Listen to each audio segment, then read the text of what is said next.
Good morning. Before I get started, let me say that I'm not in charge of HEC. HEC is a state organization, and we have a HEC-funded project, but I'm not in charge of HEC. I'm here today as a member of the leadership team for Oregon Cybersecurity Center of Excellence to give you an overview of what's going on with the center and try to get you involved in our activities. So that's the main goal. Let me get started. I guess I already touched on why I'm here. What I like to do is to give you a quick overview of OCCOE creation. Then I'm gonna summarize what we have done over the first biennium and then that last 2 years, and give you a preview of what we plan to do for the next biennium. And why should you spend 30 minutes of this time with me today? Hopefully you see that how these activities, either directly or indirectly, are relevant to you and affect you, and more importantly, I want to get you involved in our activities. One of the reasons that I found OCRS very exciting venue to attend is the diversity of the sectors, participants that represent different sectors. So that's why I'm here, that's why we want to connect with you.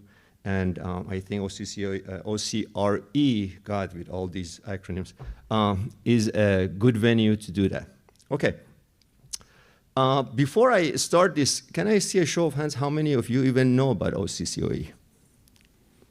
Okay, great. So less than 50%, I would say. I've been here for the past 2 years trying to promote OCCOE, and I like to think, for those of you who have heard me speak in this venue, I like to think that this presentation is more exciting than last year, so you tell me afterwards. So, all right, let's see.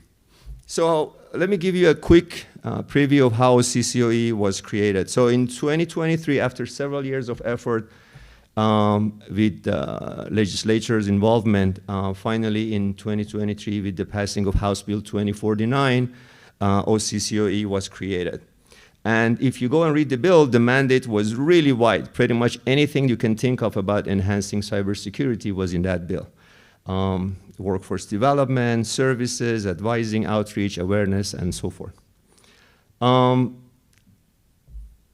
is structured as a virtual center. It has a branch at PSU, a branch at OSU, a branch at U of O. And interestingly, the teams that are involved at different universities bring different set of expertise and capabilities to the center. So the leadership team consists of our director, Birol Yashilada, another associate director, Rakesh Boba from OSU, and Birol is at PSU, and I'm another associate director from U of O. Obviously, one of the key concerns from the beginning was workforce development, because one of the main motivation of creating the center was the growing gap in workforce in the area of cybersecurity, trained, capable workforce. And it quickly became clear to us that if we want to have a successful center, we cannot just have activities within the walls of campus. We need to connect with high schools and even middle schools to plant a seed for students to get excited about cybersecurity so they even consider to come to university. And we also need to have connection with industry so the transition of trained students from this program to the industry goes smoothly. So these sort of direction was one of the key themes for our effort during the first year, as you'll see. The center also has an advisory council that has representatives from many sectors of the society, representing regional governments, special districts, critical infrastructure, and so forth. And the goal is to have them bring the concerns related to cybersecurity from their sector to the center. And if we take a decision or provide any direction, it is communicated back to those.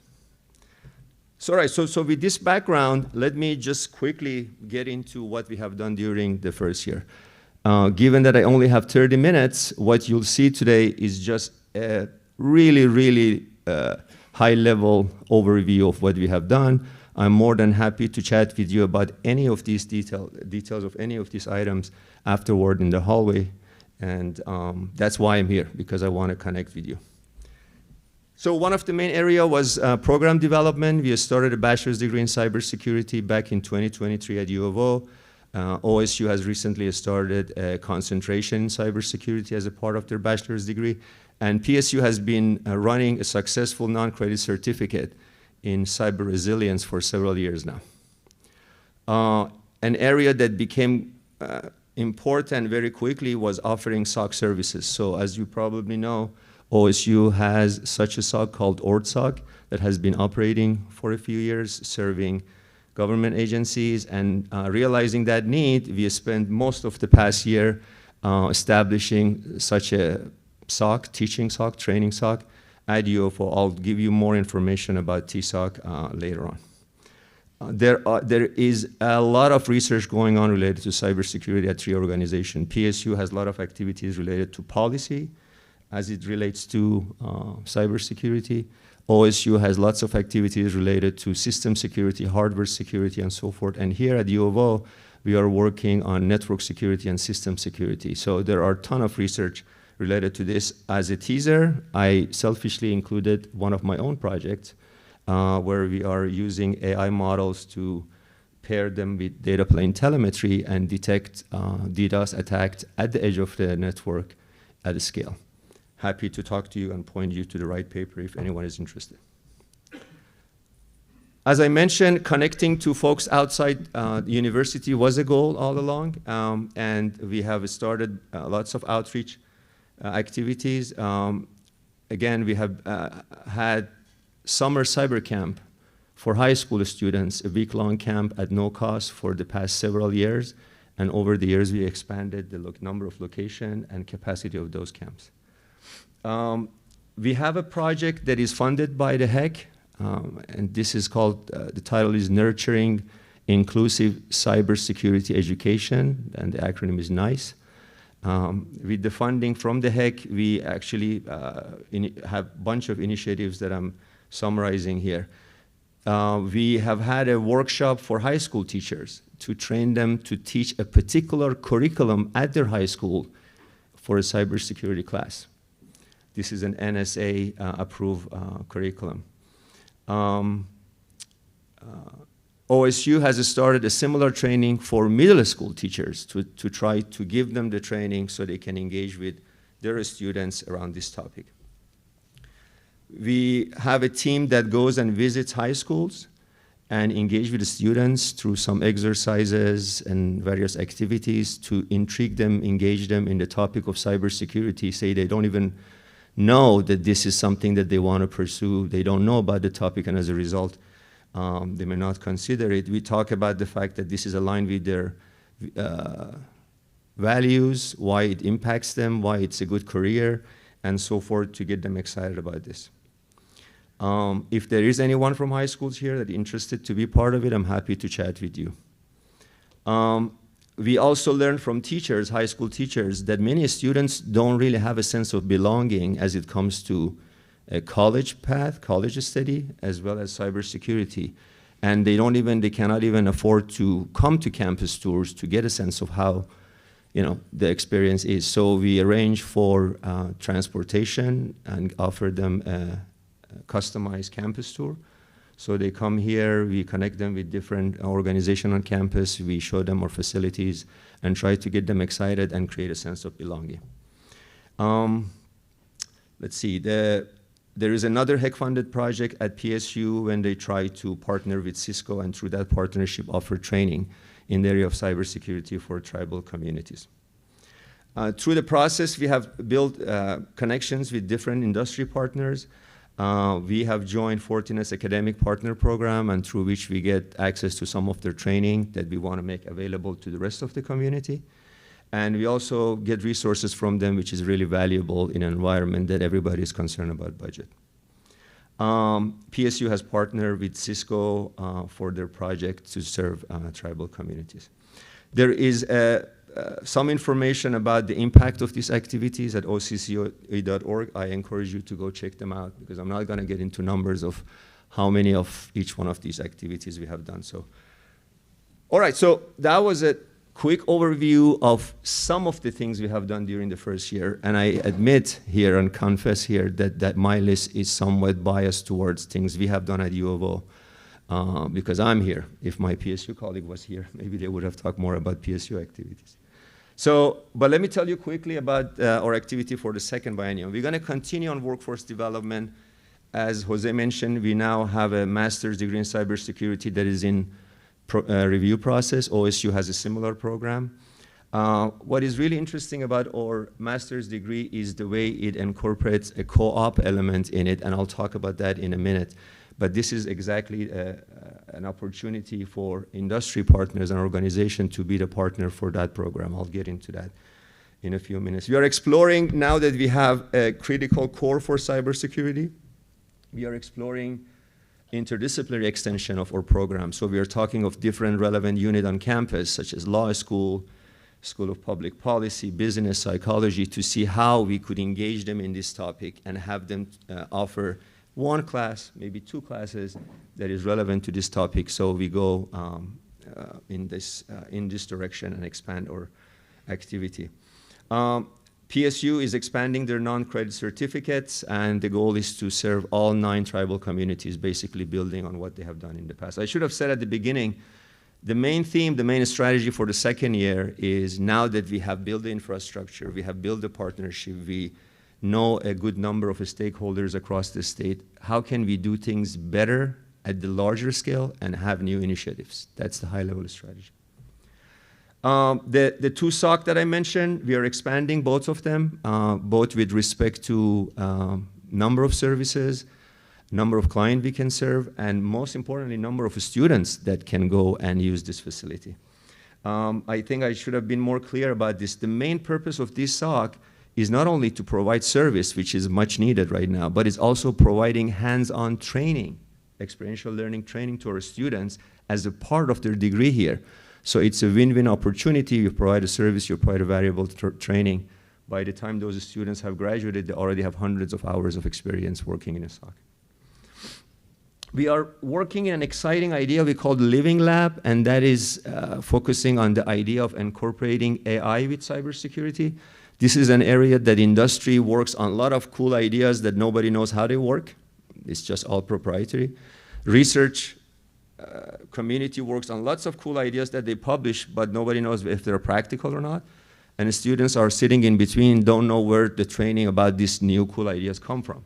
So we want to build an environment that has a realistic or real-world feed of data, and then has a modular environment that you could quickly compose different solutions using different AI models.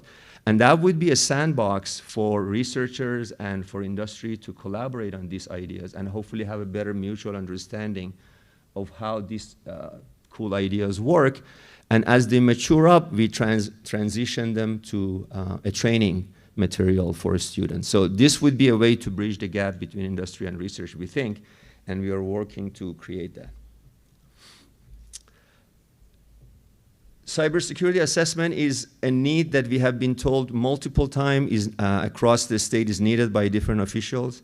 So because of that, we started an effort, in fact, it is led by Jose, to create an entity to conduct assessments of critical infrastructure. We were told that water districts are one of the most vulnerable ones, that we don't have a good assessment of their cybersecurity posture. So we formed this entity called Cyber Risk Clinic. Jose and Leland, who is back there, are leading that effort, trying to create a program, train a set of students, and have them go conduct this more than 100 water districts assessment that we promised to do during the next 2 years. We received funding from the state to do this, and we are excited, again, to provide a service and at the same time offer training to our students.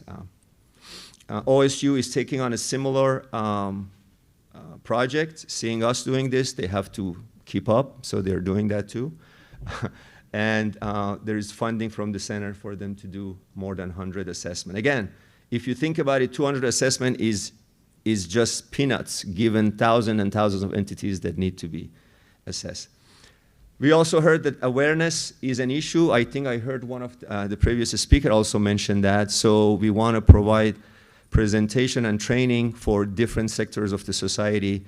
Jose agreed actually to offer such a training for executives that we keep hearing they don't care about security, and as a result of that, a lot of bad things happen. OSU is working on such a training for senior citizens. We plan to continue our outreach in the context of NICE project, which is in its second and final year. We are offering 2 workshops for high school teachers so they can go and offer cybersecurity training to their students. My goal is to make at least more than half of computer science teachers in the state be able to teach a cybersecurity class. What they do after that is out of my control, but I'm trying to incentivize them, support them, and to do that. One of the ways we support them is that we are offering access to cyber range activities to them remotely. These are curated exercises that they can offer to their students, so students just don't see a set of slides. They can actually do cutting-edge exercises while they're at high school. I mentioned earlier that we want to offer them access to vendors training. It's a mixed blessing. I know vendors are here, but it's mixed blessing because we want to make sure those trainings are not just promoting a particular vendor. We want to make sure those training nicely fit on what these students know. So we have to do quite a bit of work before we share them and endorse them. There is a plan to offer cybersecurity competitions. One other effort which I'm really excited about is to bring community colleges into this ecosystem. And the way we are thinking of doing that is to make sure there are clear pathways for students in these community colleges who are in cybersecurity program to continue and pursue further education by going to program at the universities. All right, so that is the high-level overview I wanted to give you for the second year, which is incomplete given the 30 minutes I have. In the next 3 slides, I want to point to 2 particular activities that are going on right now at U of O, and I want you to be informed about them and get engaged if this is relevant to you. The first one is our effort to create an industry partners network. Basically, we want to have a collection of partners that are interested in cybersecurity and would be interested in getting engaged in our activities. When I'm referring to a partner, any entity that has a large enough IT group that cares about cybersecurity and hires people with cybersecurity experience is relevant. Yes, it could be ISP, it could be a tech network, it could be a hospital, it could be a school district. Any entity that cares about IT enough to hire those people is a good partner for us. I've listed some dimension of industry partnership in this slide. In particular, we want them to hire our student as co-op, and if there are ideas to expand or improve our experiential learning elements, such as TSOC, and we are happy to get involved with them. And we are eagerly excited to recruit professionals to serve as mentor for high schools and for our students. There is nothing that replaces somebody who has gone through this and come to talk to a student and inspires them about what they have done and why it's a good path for them. I can go and tell them what I want all day long. I don't think it's going to have the same impact as one of you as industry professionals, especially if you come from the same demographic of individuals. Go and talk to them. That would be extremely impactful. So we are looking for those, and we keep hearing from individuals. I would love to be part of that. If you're interested, please let us know and we get you involved. Yeah, there are capstone projects. We have cybersecurity club. There are competitions. There are many ways that you could be involved as a mentor. And we are interested to get involved with industry on R&D fronts. So now let me tell you just a little bit about the co-op. The master's program that we are developing works in the following way. You come to U of O as a cohort. You take 3 quarters of classes, mostly hands-on. Then starting the first summer, we connect you with a bunch of these partners, organizations. They interview you, they make you an offer, you accept one of those offers, you go and work for them on a paid co-op position for 3 quarters, 9 months. We give you a student that has certain skills, we expect you to expose them in certain extra skills during the time with you. They come back for a term, they graduate, they have a master's. Why is that beneficial to you? That would create a low-cost, low-risk talent pipeline from our program to your institution. This is valuable for students because the money they earn as a part of this co-op offset the cost of their master's degree. And how it's valuable to us, it improves the size and quality of our pool of students, and as a result improves the folks that we graduate, and finally it's gonna impact you as companies that hire them.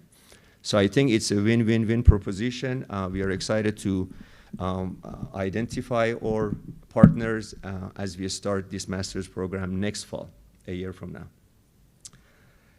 I have a QR code here. I'm just telling you right about that. I'm about to change the slide. If you scan that QR code, that takes you to a form that if you complete, you join our email list to get notified about activities that we have for industry partners. We're gonna have 2 activities, one in the middle of winter, one in the middle of spring, to bring industry partners to the campus, talk to students and all that, and we wanna focus on those industry partners that actually have a position to offer. If you have your goodwill, we're happy to shake hands. If you don't have a position, well, let us know when you have a position, especially in this market that the students are eager to get a job. Okay, so that was one specific activities that I wanted to share with you. The second one that I want to share with you is teaching SOC that I told you just is about to start operation. Hopefully next year when you're back here, we are happy to offer a tour of TSOC for those who are interested. So it's a fully operational SOC.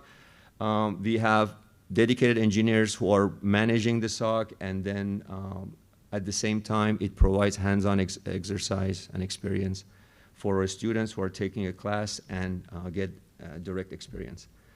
Offers the typical services that a SOC provides: monitoring, analysis, containment, eradication, and so forth. Instead of hosting all machinery of the SOC on campus, we are working with vendors outside. Right now, we are working with SentinelOne. We don't want to be having just one vendors. We want to work with multiple clients, so more vendors will be added. And the vendors provide basically XDR service for monitoring, and then we provide management on top of that service, and the students are engaged in that. And there are several benefits for this model. The cost is lower, the management is less, the overhead of updating all these services is smaller, and we can scale much faster relying on those vendors. So I have a QR code here. We are about to select our first couple of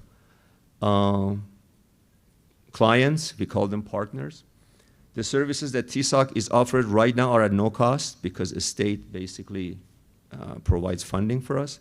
So if you are interested to receive TSOC services, this QR code takes you to a page that you complete a form called Request for Service. So we are considering your organization along with others as we pick the first couple of clients. And as we go forward and add more clients, we have your information and we'll be in touch.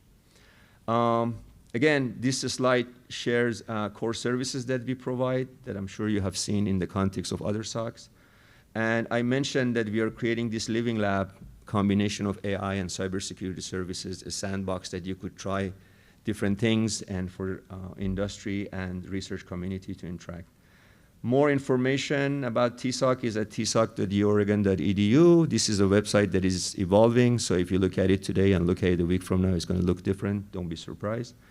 And I guess with that, I'm going to stop and happy to answer any question. And as I mentioned, I'm going to be in the hallway for a while and happy to get involved in any conversation one-on-one, answer any question that we cannot answer now. Thank you.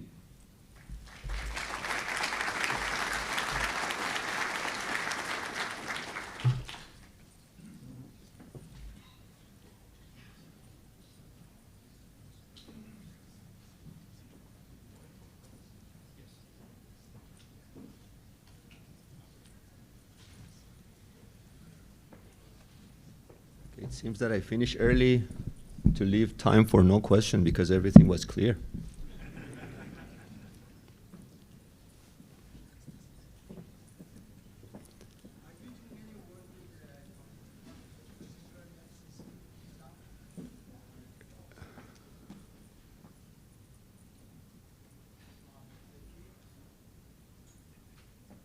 You mean? Oh, sorry.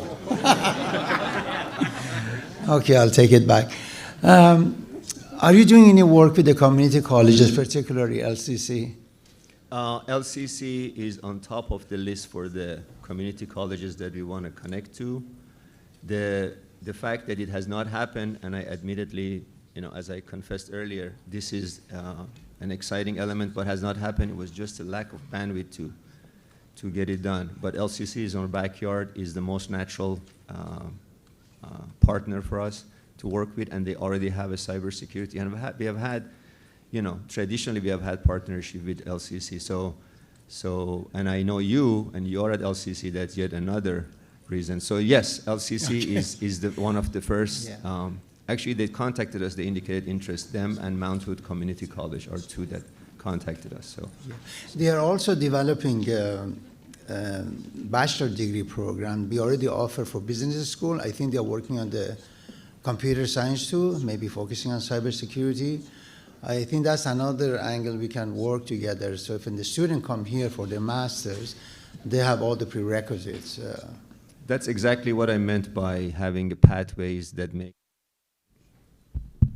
this easier for a student to go from one institution to other institution. And that has been an issue, especially from community colleges that go and finish a degree there.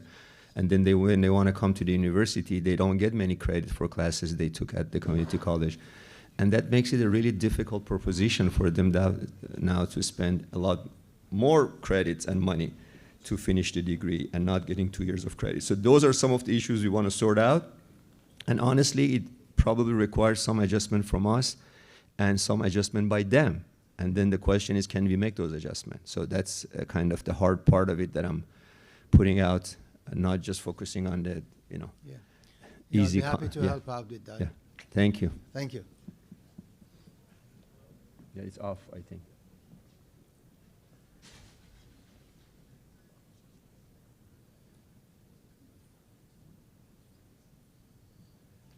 There. Found it. What are the qualifications or attributes you're looking for in potential candidates for the TSOC? For example, is there a minimum size? Are you looking for organizations that host their own network, that have at least minimal IT staff to work with you? What do you need? So I would have liked to respond to this in private, but the qualities or qualifications that we have in mind are probably the ones that you would have picked, and I would love for your input either now or later. We want a smooth launching for TSOC, and as a result, we want to work for entities that have not too many endpoints. We would love them to have a very engaged and active IT person, so we can work with them. And if they are close by, that helps, in case we need to, go have coffee with them. But those are the three things. If we happen to find that in the corner of the state, that's fine. Because I don't think proximity is the third criteria for me. But does that make sense, though? I guess that's, yeah. But one of the goals is to quickly ramp up capacity because, again, we want to have an impact, and serving 2, 3, 5 organizations is not. And one of the reasons we are working with vendor rather than hosting everything locally is that the option to scale quickly. Okay? I think people are excited for next speaker. So, all right, thank you.